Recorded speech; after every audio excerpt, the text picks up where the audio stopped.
નમસ્કાર, આપ જોઈ રહ્યા છો નેશન પ્લસ ન્યૂઝ. હું છું આપણી સાથે હેતલ વગર. હિંમતનગર તાલુકાના તખતગઢ ગામે મહિલા સશક્તિકરણના ભાગરૂપે કેટલીક સખી મંડળની બહેનોએ તખતગઢ ગામની મુલાકાત લીધી હતી.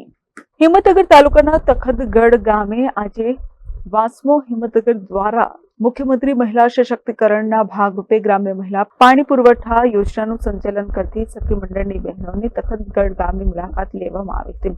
તેમજ આજે તખતગઢ ગામે વોટર મીટર જળ અને વહીવટી કાર્ય પ્રણાલી વાકેફ કરવા માટે પ્રત્યક્ષ નિર્દેશનના ભાગરૂપે પ્રેરણા પ્રવાસ યોજવામાં આવ્યો હતો તથા ફતેપુર ખાતે પાણી પુરવઠા બોર્ડના હેડ વર્ક્સની મુલાકાત લેવામાં આવી હતી.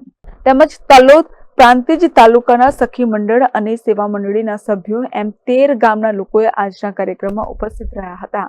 આજે અમે તખતગઢ ગામે પ્રેરણા પ્રવાસમાં આવેલા, જેમાં તખતગઢ ગામમાં ફરીને મુલાકાત કરી, જેમાં પાણીની બચત કેવી રીતના કરવી અને ઘરે ઘરે ફરી જે પાણીના મીટર લગાવવામાં આવેલા છે તે અમે પહેલી જ વાર જોવામાં આવ્યા અને અમે પણ અમારા ગામમાં પાણીની બચત માટે અહીંયાથી જઈ અને બહેનોને જાગૃત કરીશું અને એ માટે અમે પ્રયત્ન કરીશું. ગામમાં પંચાયતમાં જઈ તલાટી સાહેબ જોડે જઈ અને ગામ સમિતિ બનાવી અને અમે પાણીની બચતની પાણી બચાવો એના માટે અમે કામગીરી કરીશું. નમસ્કાર.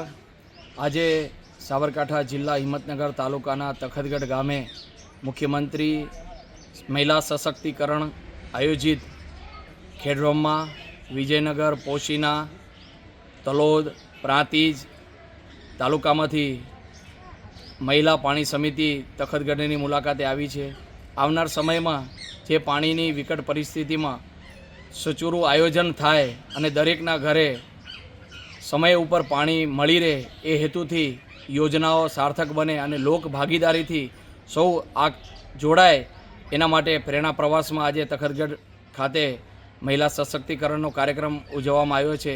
તેમાં જિલ્લા વાસ્મો અંતર્ગત તેમજ ટેકનિકલ વિભાગ, અન્ય વિભાગો દ્વારા અહીંયા કાર્યક્રમ ગોઠવવામાં આવ્યો છે અને ખૂબ સારો કાર્યક્રમમાં ઉપસ્થિતિ રહી છે મહિલાઓની, પાણી સમિતિની, અને અહીંથી પ્રેરણા લઈ પોતાના ગામમાં લોક ભાગીદારીથી વાસ્મો અંતર્ગત આ યોજના સાર્થક બનાવે એ અભ્યર્થના રાખી છે. શું બતાવવામાં આવ્યું છે ગામમાં? હાલ અમારા તખતગઢ ગામોમાં 24/7 એટલે 24 કલાક પાણી મળે છે પાણી સમિતિ દ્વારા અને મીટર સાથેની યોજના છે. એક ટીપું પણ બચાવી અને મહિલા સશક્તિકરણ અમારી પાણી સમિતિ દ્વારા ખૂબ જ સચોરું આયોજન ચાલી રહ્યું છે અને અત્યારે એ વહીવટી કેવી રીતે ચાલે છે તેનું નિરીક્ષણ કરવામાં આવ્યું હતું. જિલ્લા વિકાસમાંથી કોણ મેન અધિકારી આવ્યા? જિલ્લા મુખ્યમાંથી કોઓર્ડિનેટર શિરીનબેન, યુનિટ મેનેજર સાહેબશ્રી તેમજ અન્ય પદાધિકારીઓ પણ સાથે રહ્યા હતા. Jitendra Solanki, nation plus news, Sabarkantha. સમાચારોના સતત અપડેટ મેળવવા માટે અમારી નેશન પ્લસ ન્યૂઝની યુટ્યુબ ચેનલને સબસ્ક્રાઇબ કરો, બેલ આઇકન દબાવો અને જોડાયેલા રહો ફેસબુક, ઇન્સ્ટાગ્રામ અને ટ્વિટર પર.